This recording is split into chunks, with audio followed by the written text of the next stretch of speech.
Nah, saudaraku, hari ini kita belajar mengenai kedewasaan rohani. Semua kita harus bertambah-tambah dewasa. Karena kedewasaan rohani merupakan satu keharusan kalau kita mau berhasil dalam pemuritan kita. Anak-anak tentunya tidak dapat memuridkan, saudaraku. Haruslah orang yang dewasa yang bisa memuridkan. Cara dunia ini juga, saudaraku, yang dewasa lah yang bisa menjadi guru, saudaraku. Jadi kita ini sebagai pemimpin-pemimpin kelompok sel, saudaraku, pemimpin sektor, pemimpin wilayah, kita harus bertumbuh, saudaraku, bertambah-tambah dewasa. Bahkan, saudaraku, firman Tuhan berkata, kita bisa sampai begitu dewasanya sampai kita menjadi seperti Yesus. Firman Tuhan menuliskan demikian, saudaraku. Karena semua kita ini terlibat dalam penggenapan perintah agung. Semua kita. Bukan hanya saudara pemimpin kelompok sel saja sebenarnya, saudaraku. Anggota-anggota dalam kelompok sel saudara juga ikut dalam penggenapan perintah agung. Supaya perintah agung bisa diselesaikan. Kapanpun perintah agung tidak akan selesai, saudaraku, kalau hanya saudaraku pendeta-pendeta saja, penginjil-penginjil saja, guru-guru saja yang menginjil dan memuridkan. Inilah dia perintah agung. Menginjil, penginjilan, dan pemuritan, saudaraku. Kemudian tentunya dalam pemuritan itu ada pengajaran, saudaraku, dan juga baptisan air, saudaraku. Saudara, penginjilan dan pemuritan ini bisa kita laksanakan, saudaraku, dan harus kita laksanakan dalam kelompok sel kita masing-masing, saudaraku. Tanpa penginjilan dan pemuritan, maka kelompok sel kita tidak akan berbelah, tidak akan bertambah bilangannya. Bagaimana kelompok sel bisa berbelah kalau tidak ada yang menginjil, yang memberitakan Injil? Benar, Injil itu berkuasa, saudara. Roma 1 ayat 16 berkata, ya, kuasa Injil itu menyelamatkan jiwa-jiwa, baik orang Yahudi, baik orang Yunani. Ada kuasa dalam Injil itu. Tapi Injil itu nggak bisa berjalan sendiri, saudara. Injil itu harus ada yang membawanya, harus ada yang memberitakan. Buku Roma berkata, saudaraku, barang siapa yang berseru kepada nama Tuhan akan selamat. Begitulah mudahnya keselamatan. Dia berseru kepada Tuhan Yesus, dia akan selamat. Oleh sebab itu, saudaraku, dalam kelompok sel saudara, tentu biasa jiwa-jiwa beroleh keselamatan. Nah, saudara perdamaikan dia mengaku dengan mulutnya, percaya dengan hatinya, maka dia akan selamat.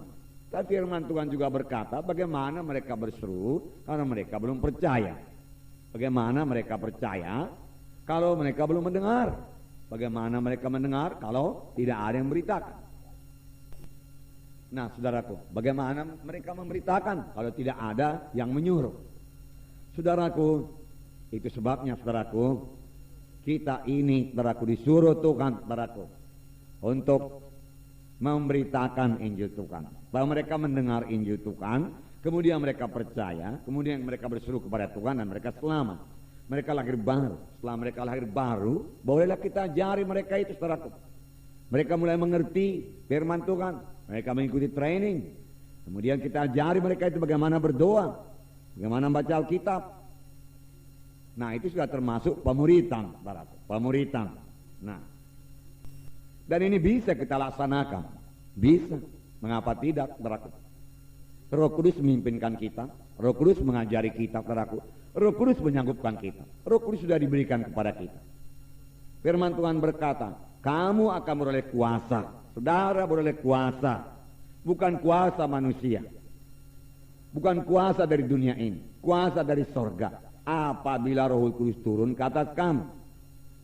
Dan kamu akan menjadi saksi bagiku di Yerusalem, Judea, Samaria, sehingga sampai ke ujung bumi. Kuasa, Roh Kudus itu kuasa, dan sudah saudara terima. Marilah saudaraku bergantung sepenuhnya kepada kuasa Roh Kudus, saudara, yang menyanggupkan saudara untuk menjadi saksi. Bergeraklah, saudaraku. 2 minggu ini kita berbicara mengenai Laskar Kristus. Sebagai pahlawan mereka berlari. Nyatalah, saudaraku, bahwa Laskar Kristus itu berani. Ya, tidak takut. Dia maju dia ofensif, dia menyerang, dia tidak defensif, dia tidak bertahan. Saudaraku, serang, saudara.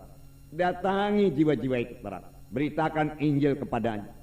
Saya katakan minggu yang lewat kita bisa melaksanakannya dengan ramah tamah, saudara. Ya. Roh Kudus akan memimpinkan kita. Ramah tamah ini bisa kita laksanakan, saudaraku.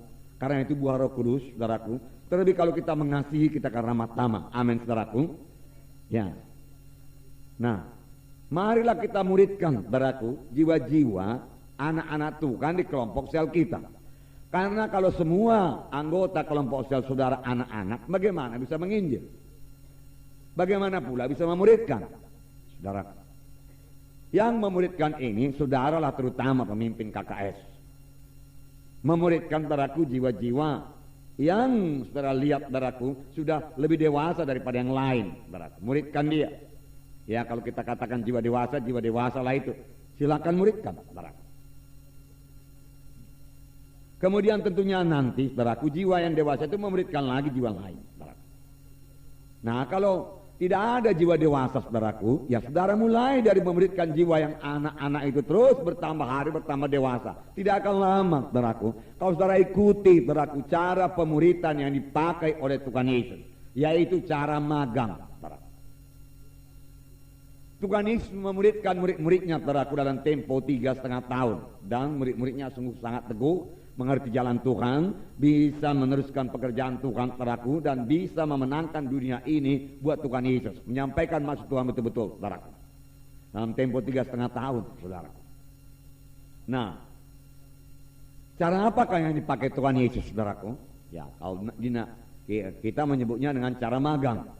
Tetapi kita mengetahui, saudaraku, bahwasanya murid-murid itu banyak sekali, saudaraku, bersekutu dengan Tuhan Yesus. Banyak sekali bersama-sama dengan Yesus. Inilah cara magang, saudaraku. Jadi, saudaraku, dalam kelompok sel, saudaraku, saudara muridkanlah itu. Oke lah, berkhotbahlah, saudaraku. Jangan terlalu lama berkhotbah, 15 menit saya pikir sudah cukup. Saudaraku, kemudian saudara perlu mengenali jiwa-jiwa saudara itu. Amin, saudaraku. Bagaimana saudara memuridkan kalau saudara tidak kenal dia? Ya, apa yang perlu kepadanya? Ya. Saudara tidak tahu apakah dia baca Alkitab atau tidak. Saudara nggak tahu apakah dia bisa berdoa apa tidak, saudaraku. Saudara nggak tahu apakah dia sudah menginjil apa tidak, saudaraku. Saudara nggak tahu apakah ikatannya sudah lepas apa tidak, saudaraku. Kalau saudara tidak, bicara dengan dia, saudaraku. Ya. Saudara nggak tahu, saudaraku, bagaimana latar belakangnya, saudaraku. Ya. Udah jadi sepintas tahun saudara boleh melihat ini jiwa pemalu, ini jiwa ya berani bersaksi, ini jiwa bisa menyanyi, ini tidak bisa menyanyi. Ya sampai sedemikian saja, saudaraku. Tapi bagaimana saudara bisa menolong persoalannya itu? Misalnya satu jiwa pemalu, saudaraku. Kalau saudara tidak bicara kepada dia, saudaraku, bagaimana saudara bisa mengatasinya itu, saudaraku? Ya. Kalau yang sakit oke lah, siapa yang sakit, saudara berkata diangkat tangan, dan saudara boleh berdoa, saudara. Tetapi ada yang sakit rohani lah kita katakan, saudara. Ya, dia nggak berani bicara di depan orang ramai, saudara. Ya, banyak yang demikian, diantaranya saya, saudara. Ya, dahulu maksud saya, saudara. Jadi walaupun dia tidak berani bicara di muka orang banyak sekarang ini, dengan pelayanan saudara, dengan pemuridan berlaksanakan kepadanya, dia bisa berubah. Amin, saudaraku. Dia bisa berubah. Tapi kalau saudara perlu berkata-kata dengan dia, saudaraku. Saudara kan perlu jumpa dengan dia. Kalau khotbah terus menerus, saudaraku. Hari Minggu khotbah, saudaraku. Kalau di gereja kita ada 9 kali khotbah pada hari Minggu. Tidak ada yang kurang dari 1 jam, saudaraku. Tetapi sekarang, saudaraku, saya minta kepada saudara, karena di sini saya tidak mungkin, saudaraku, ya bicara kepada saudara satu persatu. Tapi dalam kelompok sel bisa. Sehingga itu nanti menjadi bahan doa saudara. Saudara kenal tiap-tiap jiwa itu, saudara.